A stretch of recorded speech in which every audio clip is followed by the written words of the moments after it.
Hello everyone. स्वागत है आप सभी का एक और नई वीडियो में। और आज की वीडियो में हम अपनी दूसरी बुक स्टार्ट कर रहे हैं, मैकेनिक्स। और उसके जितने भी इम्पोर्टेंट क्वेश्चन है वो सभी करने की कोशिश करेंगे। जो फर्स्ट यूनिट है उसका पहला टॉपिक है जो इम्पोर्टेंट है, फ्रेम ऑफ रेफरेंस। पहले इसके बारे में थोड़ा सा पढ़ लेते हैं, उसके बाद में इसके क्वेश्चन करेंगे। ठीक है, क्योंकि अगर मैं आपको पहले थोड़ी सी थ्योरी बता दूंगा तो आप बाद में क्वेश्चन ईजिली कर देंगे। तो देखिए, फ्रेम ऑफ रेफरेंस क्या होता है पहले इसे ही समझ लेते हैं। तो फ्रेम ऑफ रेफरेंस ये जो होता है हमारा, एक प्रकार से सेट ऑफ कोऑर्डिनेट्स होता है। और सेट ऑफ कोऑर्डिनेट्स इसका यूज कहाँ करते हैं? तो इसका यूज करते हैं हम किसी बॉडी की पोजीशन या वेलोसिटी। अब वेलोसिटी एक टाइप की मोशन ही है, मोशन। तो आप या तो पोजीशन एंड मोशन कह सकते हो या फिर पोजीशन एंड वेलोसिटी। तो क्या है ये फ्रेम ऑफ रेफरेंस? एक सेट ऑफ कोऑर्डिनेट है जिसका यूज हम किसी बॉडी की पोजीशन या वेलोसिटी को डिस्क्राइब करने के लिए करते हैं। और किसके रेस्पेक्ट में? तो किसी अदर बॉडी के रेस्पेक्ट में। ठीक है, तो ये हमारी फ्रेम ऑफ रेफरेंस की डेफिनेशन हो जाएगी। उसके बाद में फ्रेम ऑफ रेफरेंस जो होते हैं हमारे दो टाइप के होते हैं। पहला होता है इनर्शियल फ्रेम ऑफ रेफरेंस और दूसरा होता है हमारा non inertial frame of reference. अब ये इनर्शियल फ्रेम ऑफ रेफरेंस क्या होता है? तो देखिए, इनर्शियल फ्रेम ऑफ रेफरेंस जो होता है इस वो फ्रेम ऑफ रेफरेंस होता है जिसमें बॉडी या तो हमारी रेस्ट में होती है, या रेस्ट मतलब या तो बी इक्वल टू जीरो होगा, वेलोसिटी जीरो होगी, या फिर वेलोसिटी कांस्टेंट वेलोसिटी से वो मूव करेगा। क्या होती है? फ्रेम ऑफ रेफरेंस जिसमें हमारी बॉडी या तो रेस्ट में हो या कांस्टेंट वेलोसिटी से मूव कर रही हो, तो उसे हम इनर्शियल फ्रेम ऑफ रेफरेंस कहेंगे। अब ये इनर्शियल फ्रेम ऑफ रेफरेंस इसका दूसरा नाम है अनएसिलरेटेड फ्रेम ऑफ रेफरेंस। अब या इसको और कह सकते हैं अनएसिलरेटेड कोई नॉन एसिलरेटेड, मतलब एसिलरेशन जीरो होगा। इन दोनों का मतलब ये है एसिलरेशन जीरो होगा। अब एसिलरेशन जीरो क्यों होगा? क्योंकि देखिए, अभी हमने पढ़ा है या तो वेलोसिटी जीरो होगी या वेलोसिटी कांस्टेंट होगी, कांस्टेंट। अब ये जो हमारा एसिलरेशन होता है ये होता है change in velocity with respect to time, change in velocity upon change in time, यही तो होता है। तो अब वेलोसिटी अगर जीरो है तो चेंज कितना हो जाएगा? जीरो। यानी उस केस में एक्सेलरेशन कितना हो जाएगा? त्वरण वो हमारा जीरो हो जाएगा। अब मान लीजिए वेलोसिटी हमारी कांस्टेंट है, तो जब वेलोसिटी में चेंज देखेंगे तो वो भी जीरो आ जाएगा। तो इसलिए हमारा जो एक्सेलरेशन है वो कितना हो जाएगा? जीरो हो जाएगा। और इसलिए हम इनको अनएक्सेलरेटेड या non accelerated frame of reference भी कहते हैं। अगली बात, अगली इंपॉर्टेंट बात है कि इसमें इसमें मतलब किसमें? इनर्शियल फ्रेम ऑफ रेफरेंस में हमारे न्यूटन्स के जो लॉ होते हैं मोशन से रिलेटेड वो हमारे वैलिड होते हैं, मतलब इस पर अप्लाई होते हैं। और मोस्टली फर्स्ट और सेकंड लॉ ही अप्लाई होते हैं। अब यहाँ पे उसके बाद में लिख रखी है इसकी definition. Inertial frame of reference is moving with uniform, uniform या फिर कांस्टेंट एक ही बात है, वेलोसिटी और एट रेस्ट। यानी या तो ये यूनिफॉर्म वेलोसिटी से मूव करेंगे या फिर रेस्ट में होंगे, जो मैंने ऑलरेडी आपको बता दिया। That is either B is equal to constant, या तो बी कांस्टेंट होगा या बी या फिर बी जो है हमारा जीरो होगा। जैसे इसके एग्जांपल की बात करते हैं तो एग्जांपल जो हो जाएंगे, फर्स्ट एग्जांपल है any frame, any frame of reference that is at rest. कोई भी फ्रेम ऑफ रेफरेंस होना चाहिए जो हमारा रेस्ट में होना चाहिए। ठीक है, तो वो हमारा कैसा हो जाएगा? इनर्शियल फ्रेम ऑफ रेफरेंस हो जाएगा। दूसरा, a reference frame attach to a particle और a body on which there is no external force. यानी किसी पार्टिकल या बॉडी से जुड़ा हुआ फ्रेम ऑफ रेफरेंस जिस पर कोई एक्सटर्नल फोर्स नहीं लग रहा हो, या कह सकते हो जिस पर एक्सटर्नल फोर्स कितना हो? जीरो हो। अब इसे समझते हैं। देखिए, हमने जो पढ़ा है एफ बराबर एम में पढ़ा है, एफ बराबर एम ए। अगर यहाँ से ए जीरो है तो एफ बराबर भी कितना होगा? जीरो। यानी अनएसिलरेटेड के लिए क्या होता है? एक्सटर्नल फोर्स जो होता है बॉडी पर वो हमारा जीरो होता है। यानी एक्सटर्नल बॉडी पर कोई भी फोर्स नहीं लगता है। उसके बाद में थर्ड एग्जांपल है a reference frame attach to any vehicle as train, car, train या कार के साथ जुड़ा हुआ reference frame moving with uniform या कांस्टेंट वेलोसिटी। यहाँ पे मेन क्या है? Uniform velocity. इससे ही हमारी पहचान हो रही है कि ये इनर्शियल फ्रेम ऑफ रेफरेंस है on the surface of earth. ठीक है। तो ये हमारा इनर्शियल फ्रेम ऑफ रेफरेंस के बारे में हो जाएगा कंप्लीट। उसके बाद में non inertial frame of reference क्या होते हैं? तो non inertial frame of reference देखिए इसमें क्या आ रहा है, नॉन इनर्शियल और इनर्शियल मतलब इनर्शिया, और इनर्शिया का लॉ किसने दिया था? तो वो हमारे न्यूटन सर ने दिया था, फर्स्ट लॉ दिया था, जिसे हम लॉ ऑफ इनर्शिया भी कहते हैं। तो इनर्शिया तो इससे रिलेटेड है इनर्शियल से, और नॉन इनर्शियल मतलब इनर्शिया इसमें फॉलो नहीं होगा। तो एक तो ये कौन से होते हैं जिनमें एक्सेलरेशन जीरो ना हो, और ये हमारे रोटेटिंग फ्रेम ऑफ रेफरेंस होते हैं, और इनमें न्यूटन्स के जो लॉ होते हैं वो इनवैलिड होते हैं, यानी न्यूटन्स के लॉ जो हमारे अप्लाई नहीं होते हैं इन पर। ये हो जाएंगे हमारे non inertial frame of reference. इसके एग्जाम्पल की बात करें तो अर्थ जो है हमारे एक non inertial frame of reference है। क्यों है? क्योंकि अर्थ अपने एक्सिस पर घूमती भी है, रोटेशन मोशन भी करती है, ठीक है, तो इसलिए earth is a non inertial frame of reference. अगला टॉपिक क्या है? तो अगला टॉपिक है गैलीलियन ट्रांसफॉर्मेशन। इम्पोर्टेंट है ये भी, बस दो तीन इक्वेशन याद रखनी है, बस उनसे ही हमारा काम हो जाएगा। देखिए क्या होता है गैलीलियन ट्रांसफॉर्मेशन। तो इसमें इसकी डेफिनेशन है पहले तो, the equation which provide relation between coordinates of a particle in two inertial frame of reference is called Galilean transformation. मतलब एक इक्वेशन, एक या एक से ज़्यादा भी हो जाएंगे, इक्वेशन से लिख रहा है तो मोर देन वन इक्वेशन होंगी, जो हमारे दो इनर्शियल फ्रेम ऑफ रेफरेंस के कोऑर्डिनेट में रिलेशन बताएं, उन्हें हम क्या कहते हैं? गैलीलियन ट्रांसफॉर्मेशन इक्वेशन कहते हैं। तो दीज आर, तो ये हमारी कौन कौन सी है? When motion is along x axis, जब हमारी मोशन एक्स एक्सिस के अलोंग है, तो यहाँ से एक्स जो है हमारा वो नॉर्मली कोऑर्डिनेट है, और एक्स डैश जो है वो हमारा न्यू कोऑर्डिनेट है। तो न्यू कोऑर्डिनेट जो इक्वल टू हो जाएगा एक्स माइनस वी टी। अब क्योंकि जब ये एक्स एक्सिस के अलोंग ही मोशन है, तो इसलिए वी जो आया केवल इसमें ही आया। वाई एक्सिस के अलोंग कितनी मोशन होगी? तो वो जीरो होगी, क्योंकि हम ऑलरेडी कह रहे हैं कि एक्स एक्सिस के अलोंग है मोशन। तो इसमें Y dash is equal to होगा वाई, और Z dash is equal to हो जाएगा जेड, और T dash is equal to हो जाएगा टी। ये हमारी गैलीलियन ट्रांसफॉर्मेशन इक्वेशन हो जाएंगी जब हमारी मोशन एक्स एक्सिस के अलोंग। ठीक है। अब इसकी वेक्टर फॉर्म ये जो होती है, इससे ही हम देखे देख सकते हैं, एक्स इज इक्वल टू हो जाएगा x dash plus B t, तो y dash, sorry y is equal to y dash, z is equal to z dash, और t is equal to t dash. तो ये हमारी इनवर्स गैलीलियन ट्रांसफॉर्मेशन इक्वेशन हो जाएंगी। याद कैसे रखनी है? एक्स डैश जो हमारे वो न्यू है, और जब न्यू की वैल्यू निकालेंगे हम तो एक्स में से कुछ घटा के करेंगे। बाकी आपका तरीका कैसे आप याद रखोगे। ठीक है। वेक्टर फॉर्म की बात करें तो देखिए, आर जो होता है, आर वेक्टर हमारा होता है एक्स आई कैप प्लस वाई जे कैप प्लस जेड के कैप, यही तो होता है। तो अब हम जैसे एक्स के लिए लिखी थी उसके प्लेस पर सिंपली आर पुट कर देंगे। तो आर डैश ये न्यू कोऑर्डिनेट है, इज इक्वल टू होगा R vector minus we vector into T. तो ये हमारी वेक्टर फॉर्म हो जाएगी गैलीलियन ट्रांसफॉर्मेशन इक्वेशन की। अब इसमें देखिए इसके स्पेशल केस कैसे आ जाएंगे, जब आर के प्लेस पर आप एक्स पुट करोगे तो एक्स एक्सिस के अलॉन्ग मोशन आ जाएगी। देखिए इसमें निकालता हूँ, जैसे आर के प्लेस पर एक्स रखो तो ये हो जाएगा x dash is equal to हो जाएगा यहाँ पर एक्स माइनस वी टी।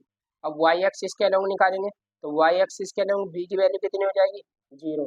तो वाई एक्सिस के along Y dash is equal to हो जाएगा वाई, ऐसे Z dash is equal to हो जाएगा जेड, और T dash is equal to हो जाएगा टी। ठीक है। तो ये हमारी वेक्टर फॉर्म हो जाएगी गैलीलियन ट्रांसफॉर्मेशन इक्वेशन की।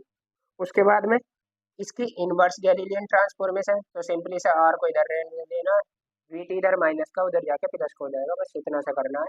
तो ये हमारी इनवर्स गैलीलियन ट्रांसफॉर्मेशन इक्वेशन हो जाएगी। दोनों की दोनों आपको याद रखनी है। और थ्री डी के लिए मतलब अगर हमारी मोशन तीनों एक्सिस के अलॉन्ग है, तो x dash is equal to हो जाएगा x minus v x t. V x क्या है? एक्स एक्सिस के अलॉन्ग जो मोशन है वो है। ऐसे ही y dash is equal to होगा y minus v y t, ये हमारी वाई एक्सिस के अलॉन्ग मोशन है। और Z dash is equal to हो जाएगा z minus v z t, ये हमारी जेड एक्सिस के, ये हमारी जेड एक्सिस के अलॉन्ग मोशन हो जाएगी। और T dash is equal to T, ये तो हमारा सभी जगह पर रहेगा। ये हो जाएंगी हमारी गैलीलियन ट्रांसफॉर्मेशन इक्वेशन। अगर बात करें इनवर्स गैलीलियन ट्रांसफॉर्मेशन इक्वेशन की, तो यहाँ से हो जाएगी X is equal to x dash plus V x T, और ऐसे ही ये वाले निकल जाएंगे, तो ये हमारी इनवर्स गैलीलियन ट्रांसफॉर्मेशन इक्वेशन हो जाएगी। उसके बाद में कुछ रिजल्ट हैं जो आपको ऐसे ही याद रखनी है। तो देखिए, distance between two points in space, क्या डिस्टेंस बिटवीन टू पॉइंट्स, जैसे ये हमारे दो पॉइंट हैं और ये स्पेस में इन दोनों बिंदुओं के बीच की जो दूरी है, एक वो, और लेंथ ऑफ रोड, किसी रोड की length, time, linear momentum, conservation of energy और इनवेरिएंट अंडर गैलीलियन ट्रांसफॉर्मेशन, ये इंपॉर्टेंट है, याद रखने। यानी ये जो चीज़ें हैं, कौन कौन सी, distance between two point in space, length of road, time, linear momentum, conservation of energy, ये हमारे गैलीलियन ट्रांसफॉर्मेशन के अंदर इनवेरिएंट रहते हैं। इनवेरिएंट का मतलब है ये हमारे चेंज नहीं होते। अब आगे लिख रहा है, velocity is not invariant under Galilean transformation. Invariant मतलब सेम नहीं रहती है हमारी गैलीलियन, जो वेलोसिटी है वो सेम नहीं होती है दोनों फ्रेम ऑफ रेफरेंस में। इसका मतलब है वेलोसिटी जो है हमारी वो चेंज हो जाती है, और ये वाली जो चीज़ें हैं दोनों फ्रेम ऑफ रेफरेंस में वो सेम रहती हैं, लेकिन ये जो है वेलोसिटी, ये हमारी चेंज हो जाती है। और उसके बाद में लिख रहा है, frame of reference attach to earth is non inertial. तो ये हमारा फ्रेम ऑफ रेफरेंस, मैंने ऑलरेडी बता दिया था कि अर्थ जो है वो हमारा एक non inertial frame of reference है। अब कुछ ऑब्जेक्टिव क्वेश्चन देखते हैं, ठीक है, इसे आप छोड़ सकते हैं क्योंकि इतने इम्पोर्टेंट नहीं है। तो अब इसके ऑब्जेक्टिव क्वेश्चन देखते हैं। तो देखिए, ये हमारे हैं दिनेश पेपर, ये है। अब इसमें से हम अपने ऑब्जेक्टिव क्वेश्चन लगाते हैं। जैसे फर्स्ट क्वेश्चन है, किस टाइप से आएंगे वो पता चल जाएंगे। The frame of reference in which Newton's law of motion are valid is known as. तो कौन सा फ्रेम ऑफ रेफरेंस है, अभी बताया था, inertial frame of reference. Non inertial गलत हो जाएगा, बोथ ये भी गलत हो जाएगा, ठीक है। तो हमारा कौन सा सही हो जाएगा इसमें, ये जो हमारा करेक्ट आंसर हो जाएगा। इसके एक्सप्लेनेशन भी दे रखी है, तो वो मैंने ऑलरेडी आपको बता दी। उसके बाद में है, the frame of reference in which Newton's law of motion are not valid. क्या लिख रहा है यहाँ पे, आर नॉट वैलिड, तो कौन से वैलिड नहीं होते, तो वो है हमारा non inertial frame of reference.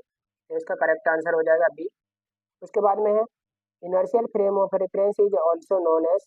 तो ये मैंने बताई थी, अनएसिलरेटेड फ्रेम ऑफ रेफरेंस भी होते हैं, मतलब एसिलरेशन कितना होगा, जीरो, या नॉन एसिलरेटेड का मतलब भी क्या है, एसिलरेशन कितना होगा, जीरो।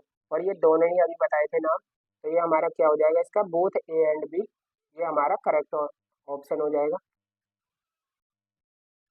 तो इसका जो करेक्ट आंसर हो जाएगा हमारा सी हो जाएगा, ठीक है। उसके बाद में है, in an inertial frame of reference a body move with, या तो जीरो होगी वेलोसिटी इनर्शियल के लिए, या फिर यूनिफॉर्म वेलोसिटी होगी। तो इसका जो करेक्ट आंसर हो जाएगा बोथ ए एंड डी। उसके बाद में नेक्स्ट क्वेश्चन है, in an inertial frame of reference the acceleration of body. कौन से में कह रहे हैं, इनर्शियल फ्रेम ऑफ रेफरेंस। तो अभी बताया था, देखो इस वाले क्वेश्चन में कितना होता है, तो एक्सेलरेशन जो हमारा वो जीरो होता है। इसके बाद में है, which of these is Galilean transformation equation. इनमें से कौन सी हमारी गैलीलियन ट्रांसफॉर्मेशन इक्वेशन है। तो गैलीलियन के लिए क्या बताया था, एक्स डैश जो होगा वो न्यू कोऑर्डिनेट होगा, तो इसमें एक्स है, ये गलत है। एक्स डैश है, ये हो सकती है नन ऑफ दीज, ये हमें चेक करना पड़ेगा। एक्स डैश है किसमें भी है, तो इसमें देखिए क्या लिख रहा है, x dash is equal to x plus B t. तो हम जब न्यू कोऑर्डिनेट निकालते हैं तो वेलोसिटी वाले टर्म को माइनस करते हैं, तो ये गलत हो जाएगा। सी जो है हमारा वो करेक्ट आंसर हो जाएगा। एक बार सभी को चेक कर लेते हैं, वरना हमारा यहाँ पर नन ऑफ दीज भी आंसर आ सकता है। X dash is equal to x minus b t, y dash is equal to y, z dash is equal to, तो ये ही हमारा करेक्ट आंसर है। और आपको ये भी पता है किस एक्सिस के अलॉन्ग मोशन है, एक्स एक्सिस के अलॉन्ग मोशन है। आगे हमारे नेक्स्ट क्वेश्चन है, नेक्स्ट क्वेश्चन है 7। थोड़ी बीच में लाइट चली गई थी तो उसके लिए सॉरी। क्वेश्चन है, which of which one of these are inverse Galilean transformation. तो इनवर्स गैलीलियन ट्रांसफॉर्मेशन कौन सी हो जाएंगी, x is equal to x dash plus v x t, y is equal to y dash plus v y t, और z is equal to z dash plus v z t, और t is equal to t dash. तो ये हमारी inverse Galilean transformation equation हो जाएंगी। उसके बाद में नेक्स्ट क्वेश्चन है vector form of Galilean transformation. तो गैलीलियन ट्रांसफॉर्मेशन इक्वेशन की जो वेक्टर फॉर्म थी वो अभी बताई थी, आर डैश इक्वल टू हो जाएगा आर माइनस वी टी। उसके बाद में Galilean transformation equation Galilean velocity, तो वेलोसिटी के लिए u dash vector equal to हो जाएगा u vector minus we vector. ठीक है, तो ये हमारा वेलोसिटी के लिए गैलीलियन ट्रांसफॉर्मेशन इक्वेशन हो जाएगी।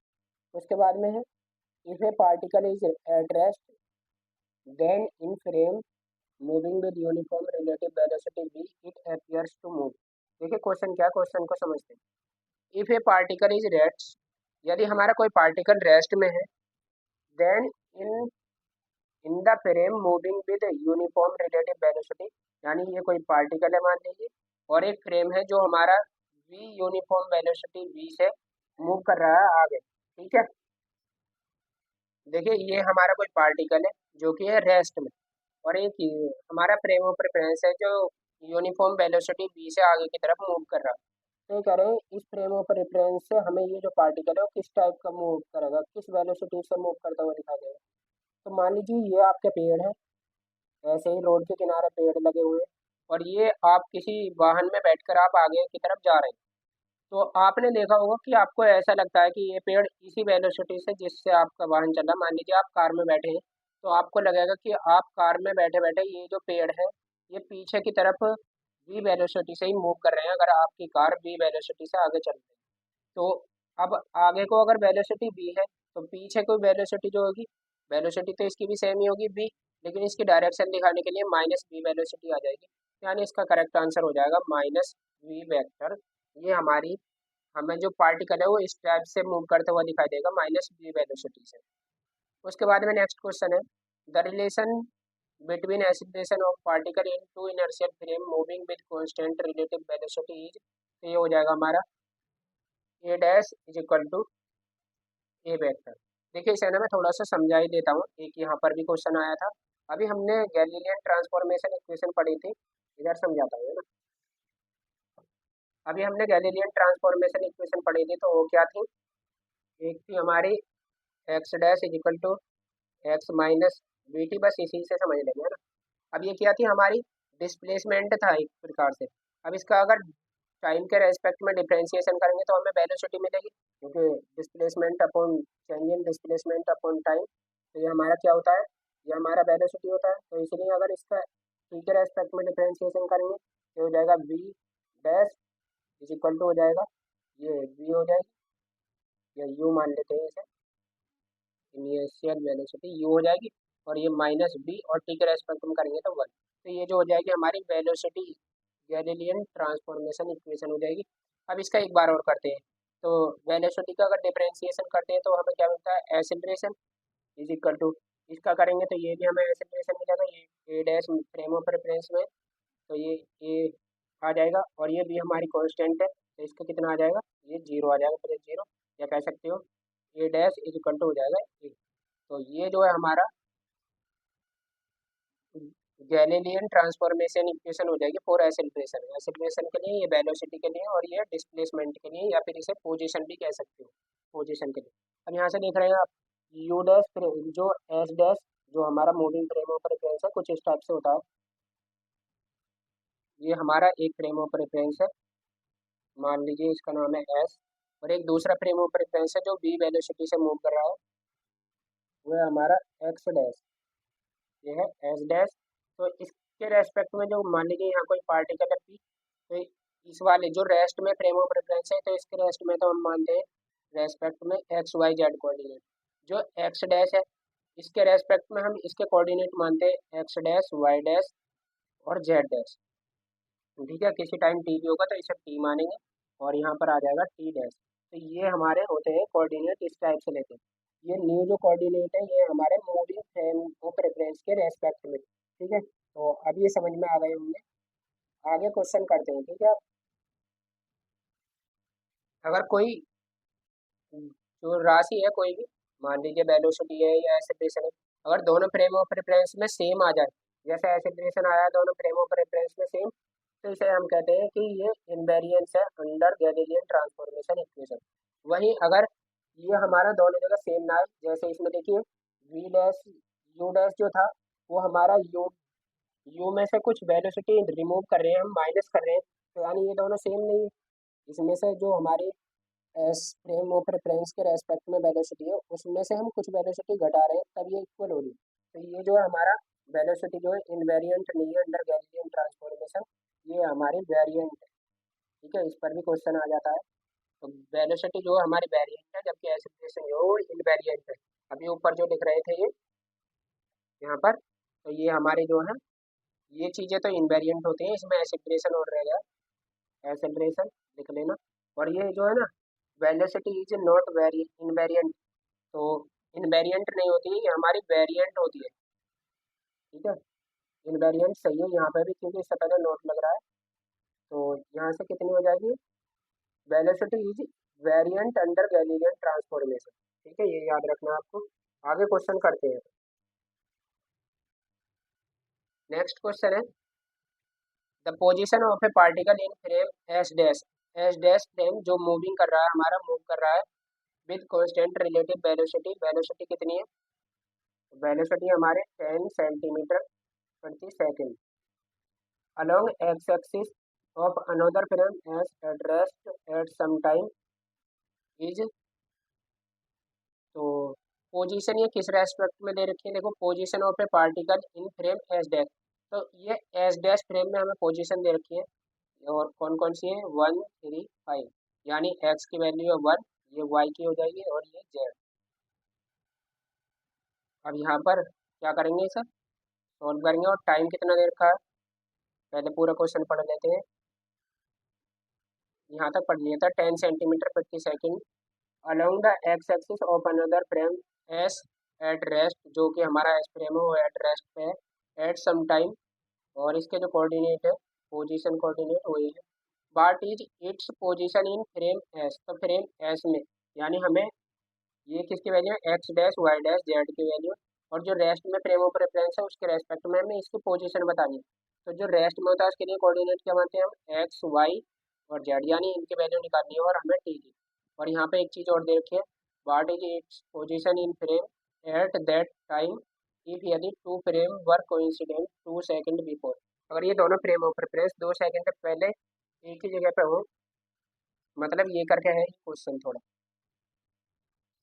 ये हमारा एस फ्रेम ऑफ रेफरेंस है और ये दूसरा है हमारा S dash, S dash frame of reference है। पहले ये दोनों फ्रेम ऑफ रेफरेंस एक साथ ही थे, मान लीजिए ये एस है तो दूसरा भी यहीं पर था एस डैश, तो ये 2 सेकंड पहले यहाँ थे। अब 2 सेकंड में ये 10 सेंटीमीटर प्रति वेलोसिटी से चलकर ये आ गया एस डैश, यहाँ पर मूव हो गया। तो इस पोजीशन में मान लीजिए ये कोई पार्टिकल है, तो इसकी एस डैश के रेस्पेक्ट में जो पोजीशन है वो है 135, इसके रेस्पेक्ट में ये जो मूव कर रहा है हमारा फ्रेम ऑफ रेफरेंस उसके रेस्पेक्ट में, तो हमें एस के रेस्पेक्ट में बतानी है और एक्स के रेस्पेक्ट में बताया होता है एक्स वाई जेड, ये हमारे कोऑर्डिनेट होते हैं। तो यहाँ से अब हमने इक्वेशन पढ़ी थी x dash is equal to x minus b t, और अगर हम यहाँ से वैल्यू किसकी निकालनी है, एक्स की निकालनी है, तो यहाँ से एक्स इज इक्वल टू हो जाएगा x dash plus B t. अब एक्स डैश की वैल्यू कितनी है रखी है 1, तो एक्स इज इक्वल टू हो जाएगा 1 प्लस बी की वैल्यू कितनी है 10 सेंटीमीटर प्रति सेकंड, और टी की वैल्यू है 2, तो ये कितने हो जाएंगे कोऑर्डिनेट, ये हो जाएगा हमारा एक्स इज इक्वल टू आ जाएगा 21। उसके बाद में क्योंकि वेलोसिटी केवल एक्स एक्सिस के अलोंग है, तो वाई इज इक्वल टू हो जाएगा वाई डैश, और वाई डैश की वैल्यू कितनी है 3, तो ये हमारे 3 के इक्वल हो जाएगा। और ऐसे ही जेड इज इक्वल टू हो जाएगा जेड डैश, और जेड डैश की वैल्यू कितनी है, तो वो है हमारी 5।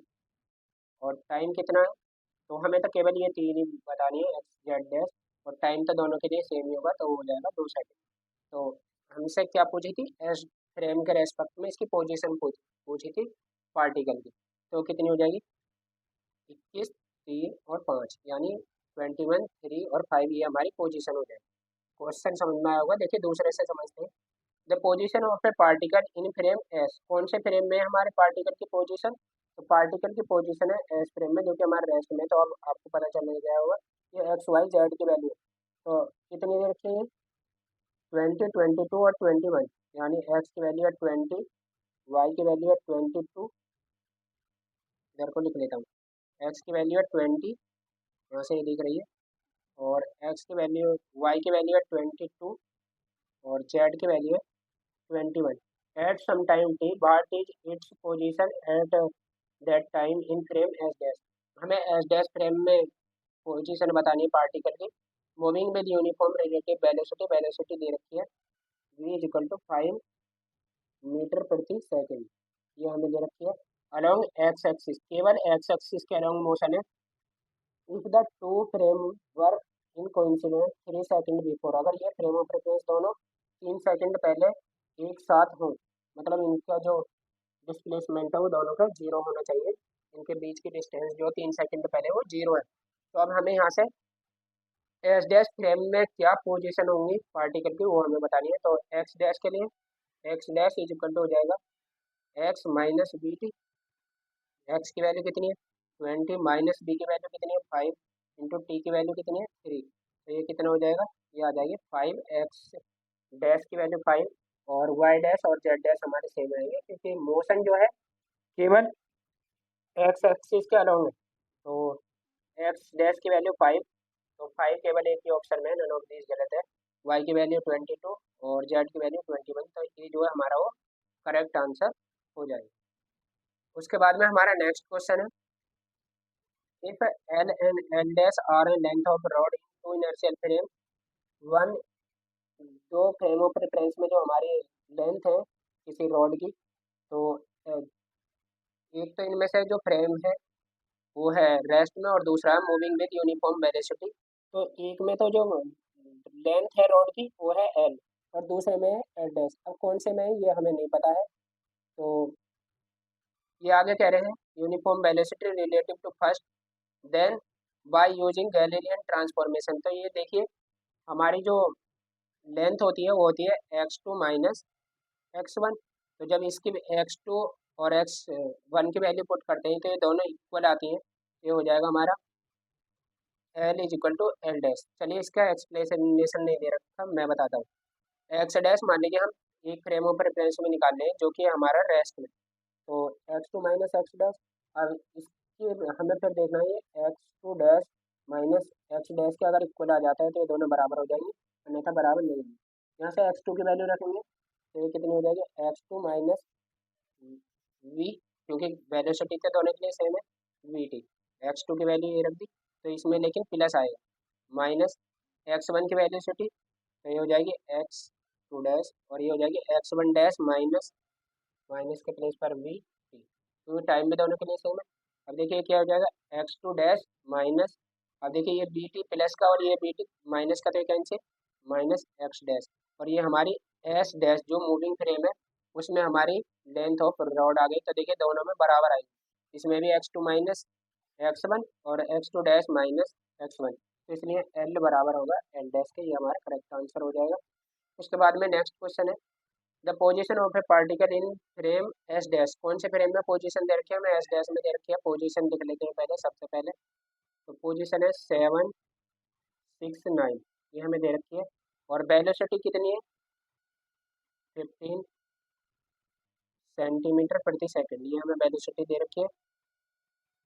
Along x axis is given by, ये हमारी पोजीशन दे रखी है। What is its position relative to the stationary, stationary मतलब जो रेस्ट में हमारा frame S, if the two frame were in coincidence only 1 second before, यानी ये दोनों frame of reference only 1 second और 1 सेकंड, यानी टी जो है हमारा 1 सेकंड हो जाएगा। तो हमसे क्या पूछा है,